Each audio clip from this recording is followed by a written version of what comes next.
అందరికీ నమస్కారం. ఈ రోజు ఆంధ్రప్రదేశ్ ఐటీ మరియు విద్యాశాఖ మంత్రిగా ఉన్నటువంటి నారా లోకేష్ గారి పుట్టినరోజు. రాష్ట్ర వ్యాప్తంగానే కాదు, దేశవ్యాప్తంగా అనేక మంది ప్రముఖులు కావచ్చు, అభిమానులు కావచ్చు, లోకేష్ గారికి విషెస్ తెలుపుతున్నారు. అయితే లోకేష్ గారు తనను తాను మలుచుకున్న తీరు ప్రతి ఒక్కరికి కూడా ఒక పాఠం ఉంటుంది. సాధారణంగా జీవితంలో గెలిపోవటంలనే సహజంగా జరుగుతాయి. అలాగని గెలిచినప్పుడు పొంగిపోకూడదు, ఓడిపోయినప్పుడు నిరాశ చెందకూడదు. ఈ సూత్రం ఎవరికి వర్తిస్తుందయ్యా అంటే మంత్రి నారా లోకేష్ గారికి వర్తిస్తుంది. రాజకీయాలను కొద్ది దగ్గరగా ఫాలో అయ్యే ప్రతి ఒక్కరికి తెలుసు, గతంలో అత్యధికంగా 2014 నుంచి 2014లో తెలుగుదేశం పార్టీ గెలిచినప్పటికీ కూడా 2014 నుంచి ఇప్పటి వరకు కూడా లోకేష్ గారు అత్యధికంగా ట్రోల్ అయ్యారు.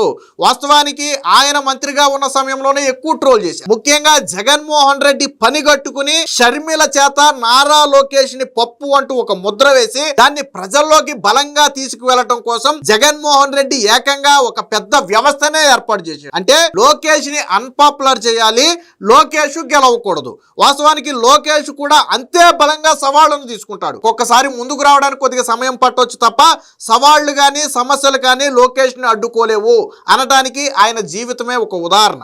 2019 ఎన్నికల్లో మంగళగిరి నియోజకవర్గం నుంచి ఓడిపోయినటువంటి నారా లోకేష్ 2024లో అదే మంగళగిరి నియోజకవర్గం నుంచి రాష్ట్రంలోనే అత్యధిక మెజారిటీతో గెలిచినటువంటి స్థానాలలో ఒకటిగా నారా లోకేష్ స్థానం ఉంది. 91,000 మెజారిటీతో మంగళగిరి నుంచి గెలిచాడు. అంటే జగన్మోహన్ రెడ్డి 5 ఏళ్ల పాటు ముఖ్యమంత్రిగా ఉండి మంగళగిరి నుంచి నారా లోకేష్ని అడ్డుకోలేకపోయాడు. కానీ 2019లో విష ప్రచారాలు కావచ్చు, ఫేక్ ప్రచారాలు కావచ్చు, లేదా షర్మిల చేత కావచ్చు, నారా లోకేష్ మీద ఒక తీవ్రమైనటువంటి ముద్ర వేసి, అంటే నారా లోకేష్ రాజకీయాలకు అన్ఫిట్ అని ఒక ముద్ర వేసి ఆ రోజు అడ్డుకోగలిగారు. బట్ నారా లోకేష్ ఓడిపోయిన రోజే చెప్పాడు, ఇప్పుడేదో గెలిచాడని చెప్పి ఆయన గురించి గొప్పలు చెప్పడం కాదు. మంగళగిరి నుంచి 2019లో ఓడిపోయినప్పుడు కొంతమంది మీడియా అడిగారు, సార్ మరి మీరు ఏంటి ఇంకా ఈసారి నియోజకవర్గాన్ని మార్చుకుంటారా వచ్చే ఎన్నికల కంటే? నేను ఎక్కడైతే ఓడిపోయానో అక్కడే గెలిచి చూపిస్తాను తప్ప నా నియోజకవర్గాన్ని మార్చుకోలేను. నారా లోకేష్ దలుచుకుంటే నియోజకవర్గం కరువా రాష్ట్రంలో టీడీపీకి కంచుకోట అయినటువంటి ఒక నియోజకవర్గాన్ని తీసుకుని గెలవచ్చు. మరి జగన్మోహన్ రెడ్డిని గత 3 దశాబ్దాల నుంచి తెలుగుదేశం పార్టీ గెలవలా మంగళగిరిలో. అలాంటి స్థానం నుంచి 91,000 మెజార్టీతో గెలిచాడు. నారా లోకేష్ ఓడిపోయిన తర్వాత కూడా, అంటే నాడు ఆ ప్రతిపక్ష పార్టీకి పరిమితమైన మంగళగిరిలో దాదాపుగా 20కి పైగా పథకాలను నారా లోకేష్ తన సొంత ఖర్చుతో మంగళగిరి ప్రజల కోసం కొనసాగించాడు. అన్నా క్యాంటీన్లు కొనసాగించాడు. వ్యాపారవేత్తలకు అలాగే ఆ జర్నలిస్టులకు అండగా నిలబడ్డాడు. ఆ సమస్యలుంటే తన సొంత నిధులతో ఆ రహదారులు వేయటం కావచ్చు, కొన్ని కాలనీలకు రోడ్లు వేయటం కావచ్చు, మంచినీటి సౌకర్యం కావచ్చు, యువతకు ఉపాధి కల్పించడం కావచ్చు, ఇలా అనేక రకాల సేవా కార్యక్రమాలు తాను ఓడిపోయినప్పటికీ తన సొంత డబ్బుతో చేశాడు. సో అది నారా లోకేష్. అంటే రాళ్ళు మన మీదకి చాలామంది రాళ్ళు ఇస్తున్నారు, ఆ రాళ్లను మనం పునాదులుగా మలుచుకోవాలి.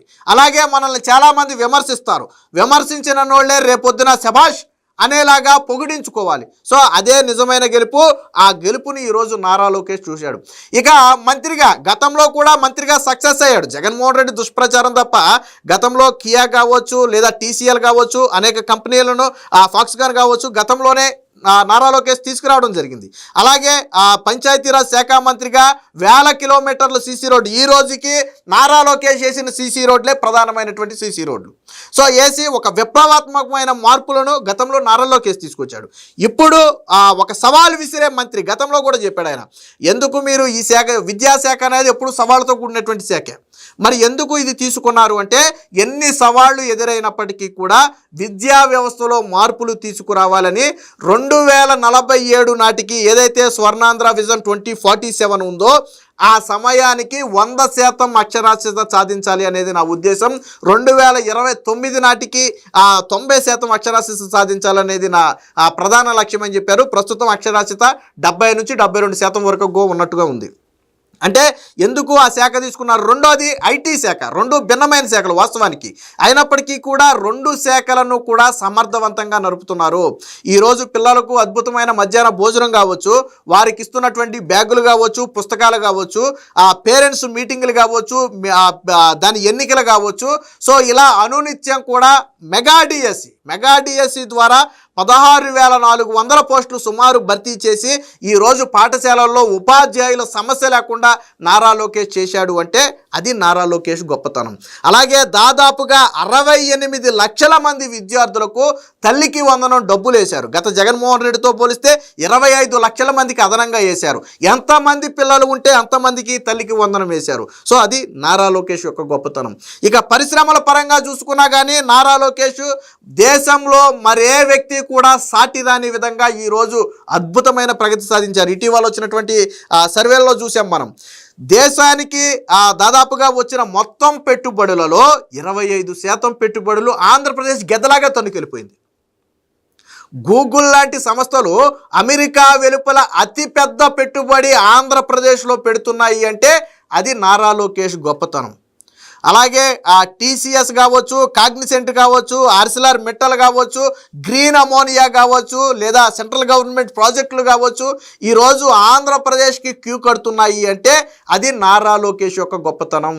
ఎందుకంటే పరిశ్రమలు, ఈజ్ ఆఫ్ డూయింగ్ బిజినెస్ అనేది గతం, స్పీడ్ ఆఫ్ డూయింగ్ బిజినెస్. ఈరోజు నారా లోకేష్ ఇతర రాష్ట్రాలకు కావచ్చు, ఇతర దేశాలకు కావచ్చు వెళ్ళినప్పుడు చెప్పేది ఒకటే, మీరు ఇతర రాష్ట్రాల్లో చూడండి, అంతకంటే మెరుగు ఆంధ్రప్రదేశ్ అంటేనే మీరు వచ్చి పెట్టుబడి పెట్టండి. అలాగే పెట్టుబడులు అంటే ఏదో ఎంఓయూలు చేతులు మార్చుకుని వదిలేయటం కాదు. ఈరోజు ప్రతి పరిశ్రమ కూడా 2 సంవత్సరాల్లో గ్రౌండ్ అవ్వాలని చెప్పి 25 వాట్సాప్ గ్రూపులు పెట్టి ఎవరికైతే మాతో ఎంఓయూలు కుదుర్చుకున్నారో వారందరితో స్వయంగా నారా లోకేషే కాంటాక్ట్ అవుతున్నాడు. అంటే ఆ వాట్సాప్ గ్రూపులో సంబంధిత అధికారులు ఉంటారు, ఆ సంస్థ ప్రతినిధులు ఉంటారు, నారా లోకేష్ కూడా ఉంటాడు. ఎక్కడా కూడా ఆలస్యం అనే అవకాశమే లేదు. ఎక్కడా కూడా ఎవరికి పైసా లంచం ఇవ్వాల్సిన అవసరమే లేదు. అనుమతులు తనంతటా తానే ఆ పెట్టుబడిదారుల వద్దకు వెళుతున్నాయి. సో ఈ రకంగా నారా లోకేష్ చేస్తున్నాడు కాబట్టే ఈరోజు అద్భుతమైన పెట్టుబడులు వచ్చాయి. నిన్న కూడా ఒక కంపెనీతో, దాదాపుగా ఒక రియల్ ఎస్టేట్ కంపెనీతో, ఇన్ఫ్రాస్ట్రక్చర్ కంపెనీతో దాదాపుగా 91,000 కోట్ల రూపాయలు పెట్టుబడి పెట్టి 1,00,000 మందికి ఉద్యోగాలు కల్పించడానికి నిన్న ఎంఓయూ చేసుకున్నారు. సో మరి దేశంలో ఏ రాష్ట్రానికి రాని పెట్టుబడులు నారా లోకేష్ మంత్రిగా ఉన్న రాష్ట్రానికి ఎందుకు వచ్చాయంటే అది నారా లోకేష్ యొక్క గొప్పతనం. అలాగే రియల్ టైం గవర్నెన్స్ కూడా ప్రస్తుతానికి నారా లోకేష్ గారి చేతిలోనే ఉంది. సో దాన్ని కూడా అద్భుతంగా వినియోగిస్తున్నాడు, చంద్రబాబు గారికి మించి అన్నట్టుగా. సో ప్రతి పథకం కూడా లబ్ధిదారులకు చేరిందా లేదా అనే వివరాలతో పాటు ప్రజల్లో సంతృప్తి శాతం ఎంత, అసంతృప్తి శాతం ఎంత అనే దానితో పాటు ఆ రాష్ట్రంలో జరుగుతున్నటువంటి అభివృద్ధి పనుల ప్రోగ్రెస్, వీటన్నిటినీ కూడా ఈ రియల్ టైం గవర్నెన్స్తో అనుసంధానం చేశాడు. ప్రకృతి విపత్తులు వచ్చినప్పుడు, మొన్న వచ్చినటువంటి తుఫానికి స్వయంగా మొంతా తుఫాన్ అనుకుంటా, నారా లోకేష్ స్వయంగా దాదాపుగా 3 రోజుల పాటు అదే రియల్ టైం గవర్నెన్స్ దగ్గర ఉండి పరిస్థితిని సమీక్షించి ఎక్కడ ఏ చర్యలు అవసరమో, ఎక్కడ యుద్ధ ప్రాతిపదికన అధికారులు స్పందించాలనేది స్వయంగా ఆయన రియల్ టైం గవర్నెన్స్ నుంచి మానిటరింగ్ చేసి రాష్ట్రం మొత్తం కుదిట పడిన తరువాతే ఆయన బయటకు వెళ్ళటం జరిగింది.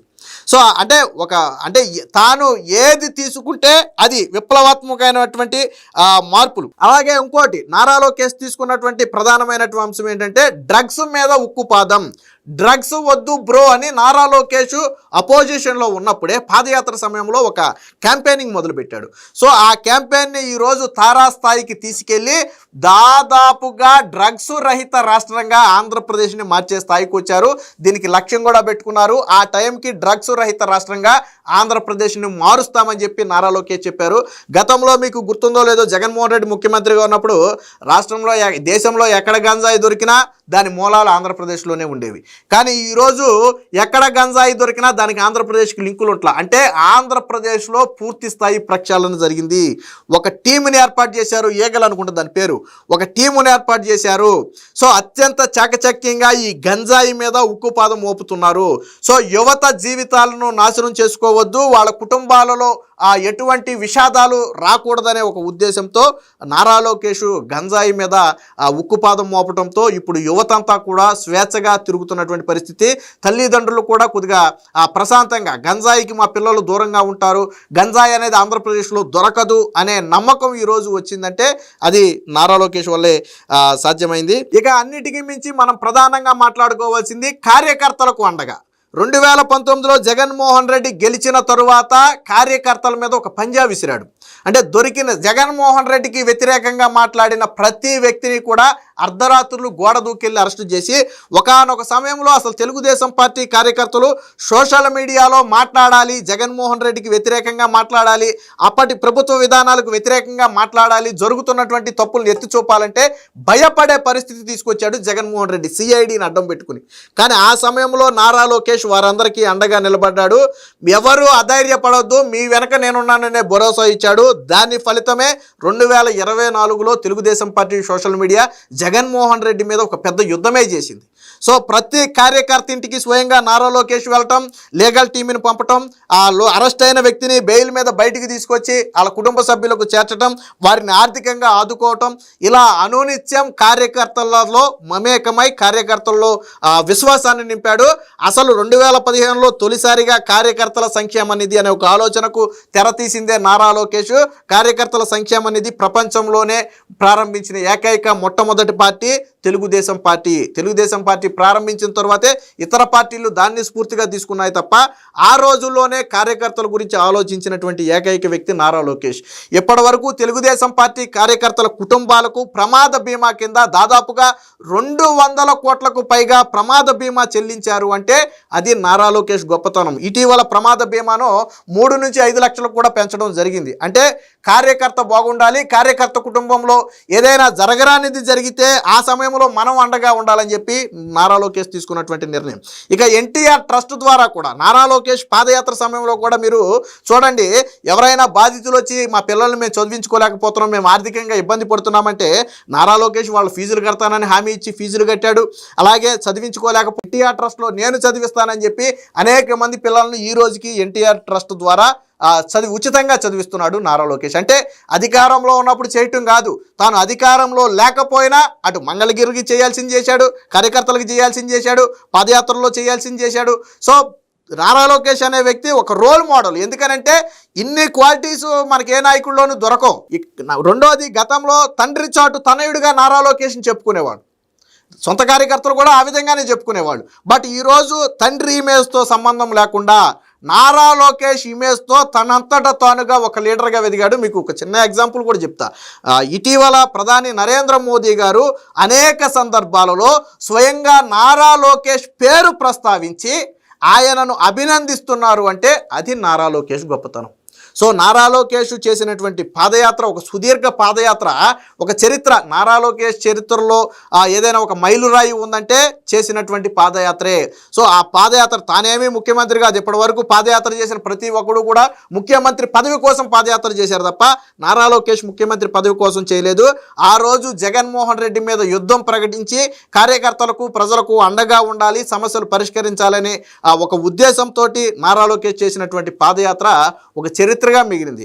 ఇటీవల నారా లోకేష్ గారు చేస్తున్నటువంటి కార్యక్రమాలను స్వయంగా ప్రధాని నరేంద్ర మోదీ అభినందిస్తున్నారు అంటే తనంతటా తానుగా ఏ స్థాయిలో నారా లోకేష్ ఎదిగాడు చూడండి. ఒకప్పుడు పప్పు అన్న స్థాయి నుంచి ఈరోజు ప్రధానమంత్రి కూడా తన ఆ కార్యక్రమాలను అభినందించే స్థాయికి నారా లోకేష్ ఎదిగాడంటే అది నారా లోకేష్ గొప్పతనం.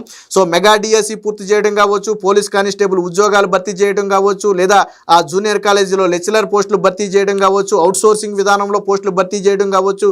సో ఇలా అన్ని రంగాలలో కూడా అటు విద్యారంగం ఇటు ఐటీ ఈ రెండింటినీ కూడా రెండు కళ్ళలాగా భావించి ముందుకు తీసుకువెళ్తూ ఈరోజు ఎంతోమంది యువతకు కావచ్చు, రాజకీయాల్లోకి రావాలనుకుంటున్న వారు కావచ్చు, లేదా పట్టుదలతో జీవితంలో ఎదగాలి అనుకుంటున్న వారికి కావచ్చు, నారా లోకేష్ అనే ఒక వ్యక్తి రోల్ మోడల్గా మారారు. వీటన్నిటికీ మించి సహాయం గురించి మనం మాట్లాడుకోవాలి. నారా లోకేష్ అటు సోషల్ మీడియా ద్వారా కావచ్చు, ఇటు ప్రజా దర్బారు ద్వారా కావచ్చు ఇప్పటికే వేలాది మందికి సహాయం చేశారు. మీకు ఇంకొక చిన్న ఉదాహరణ చెప్తా. ఎవరికైనా సహాయం అవసరమైతే నారా లోకేష్కి చెప్పండి అనే స్థాయిలో ఈరోజు నారా లోకేష్ పేరు రాష్ట్ర వ్యాప్తంగా మారుమోగుతుంది. మీరు సోషల్ మీడియాలోకి ఒకసారి వెళ్ళి చూడండి, నారా లోకేష్ ఎక్స్ ఖాతా ట్విట్టర్లోకి వెళ్ళి చూడండి, ఆ ఆఫీసు అకౌంట్లోకి వెళ్ళి చూడండి. ఏ స్థాయిలో అంటే ఏ సమస్య అయినా కావండి, అది ఒక సెల్ టవర్ సమస్య కావచ్చు, ఒక రోడ్డు కావచ్చు, ఒక వాటర్ కావచ్చు, ఒక హెల్త్ ఇష్యూ కావచ్చు, ఒక రెవెన్యూ సమస్య కావచ్చు, ఒక పోలీస్ సమస్య కావచ్చు, ఒక కాలేజీ సమస్య కావచ్చు, లేదా ఇతర ఏ సమస్య అయినా కానివ్వండి, నారా లోకేష్కి ట్యాగ్ చేసి అన్నా మాకు ఈ సమస్య ఉంది పరిష్కరించండి, మమ్మల్ని కాపాడండి అంటే వెంటనే నారా లోకేష్ స్పందించడమే కాకుండా ఆ సమస్య నిజమైనదే అని భావిస్తే, వారి పట్ల న్యాయం ఉందని భావిస్తే 100కు 100% ఆ సమస్యను పరిష్కరించడానికి నారా లోకేష్ కృషి చేస్తున్నారు. మరోపక్క ప్రజా దర్బారు, నారా లోకేష్ ప్రతి జిల్లాకి వెళ్ళిన చోట ప్రజా దర్బారు, ఇటీవల కాలంలోనేమో గతంలోనేమో ఇంటి దగ్గర ప్రజా దర్బారు, ప్రతిరోజు ప్రజా దర్బారు నిర్వహించారు. తరువాత ఇటీవల కాలంలో పార్టీ ఆఫీసులో వారానికి 1-2 రోజులు ప్రజా దర్బారు నిర్వహిస్తున్నాడు. అలాగే ఏదైనా పని మీద ఇతర జిల్లాకి వెళ్తే అక్కడ ప్రజలు వస్తారు, వాళ్ళని వదిలిపెట్టకూడదని అక్కడ ప్రజా దర్బారు నిర్వహిస్తూ ఆ ప్రజా దర్బారు సమస్యలను కూడా పరిష్కరిస్తూ ఇటు సోషల్ మీడియా వేదికగా కావచ్చు, ఇటు ప్రజా దర్బారు వేదికగా కావచ్చు, వచ్చినటువంటి లక్షలాది సమస్యలను తక్షణమే పరిష్కరిస్తూ, నేను ఇందాకే చెప్పినట్టుగా ఎవరికైనా ఒక సహాయం కావాలంటే, ఒక సమస్య పరిష్కారం కావాలి అంటే నారా లోకేష్ని అడగండి అవుతుందని స్థాయికి ఈరోజు నారా లోకేష్ ఎదిగాడంటే అతిశయోక్తి కాదు. గతంలో నారా లోకేష్ని చాలా తీవ్రంగా విమర్శించారు. సోషల్ మీడియాలో సహాయం చేస్తుంటే ఇదంతా పిఆర్ స్టంట్లు, నారా లోకేష్ చేస్తున్నటువంటి ప్రచారం, సెల్ఫ్ డబ్బా కొట్టుకుంటున్నాడని రకరకాల ప్రచారాలు చేశారు. ఎవరైతే ఆ రోజు నారా లోకేష్ డబ్బా కొట్టుకుంటున్నాడు అన్నారో వాళ్ళే వైసీపీ కార్యకర్తలకు సహాయం అవసరమయ్యి ఎవడు పట్టించుకోకపోతే ఓపెన్గా సోషల్ మీడియాలో పోస్ట్ పెట్టి అన్నా ఈ వ్యక్తికి మీరు సహాయం చేయండి అని అడిగేటువంటి పరిస్థితి. గడ్డం ఉమ లాంటి వాళ్ళు ఇప్పుడు కూడా మహిళా కమిషన్లో పర్సన్గా ఉంది, వైసీపీకి చెందిన గడ్డం ఉమ కూడా నారా లోకేష్కి ట్యాగ్ చేసి సహాయం అడిగింది. వైసీపీకి కరుడు కట్టినటువంటి కార్యకర్తలు, వాళ్ళ కార్యకర్తలు ఎవరైనా ఇబ్బందుల్లో ఉండి పట్టించుకోకపోతే నారా లోకేష్కి ట్యాగ్ చేసి సహాయం అడిగితే పార్టీలకు అతీతంగా నారా లోకేష్ సహాయం చేస్తున్నటువంటి పరిస్థితి. అందుకనే ఎవరికైనా సహాయం కావాలి అంటే నారా లోకేష్ని అడగండి అనే స్థాయికి ఈరోజు నారా లోకేష్ వచ్చాడంటే ఆషామాషి వ్యవహారం కాదు. ఏది ఏమైనా మొత్తంగా మళ్ళీ చెప్తున్నాను, ఎవరైనా సరే జీవితంలో ఉన్నత లక్ష్యాలకి చేరుకోవాలి అంటే నిరాశ నిస్పృహలతో ఉండి మేమేమీ సాధించలేమని దిగులు పడేవారు ఎవరైనా ఉంటే ఒక్కసారి నారా లోకేష్ గారి చరిత్రను తీసుకోండి. ఆయన తనకు తాను ఏ విధంగా మలుచుకున్నాడు, సవాళ్లను ఏ విధంగా ఎదుర్కొన్నాడు, మన కళ్ళ ముందు కనపడే వ్యక్తి. మనం ఎక్కడెక్కడో వెతుక్కోవాల్సిన అవసరంలా, మన కళ్ళ ముందు కనపడే వ్యక్తి. సో అలాంటి వ్యక్తిని ఆదర్శంగా తీసుకుంటే ఎలాంటి ఉన్నత శిఖరాలైనా అధిరోహించవచ్చు. ఏదేమైనా మొత్తంగా ఈరోజు రాష్ట్రంలో దేవుడిగా ఒక రకంగా సహాయం పొందిన ప్రతి వ్యక్తి కూడా నారా లోకేష్ గారిని దేవుడనే అంటున్నారు. సో అలా దేవుడిగా కొలవబడుతున్నటువంటి నారా లోకేష్ గారికి హృదయపూర్వక జన్మదిన శుభాకాంక్షలు. మరింత కాలం ఇదే విధంగా ప్రజల సేవ చేస్తూ మరిన్ని ఉన్నత శిఖరాలు, అందరి లక్ష్యం ఏంటో తెలుసు, నారా లోకేష్ గారిని ఒక మంచి పొజిషన్లో చూడాలనుకుంటున్నారు. ఖచ్చితంగా ఆ స్థానానికి కూడా ఆయన చేరుకోవాలని కోరుకుంటూ మనందరి తరపున నారా లోకేష్ గారికి హృదయపూర్వక జన్మదిన శుభాకాంక్షలు.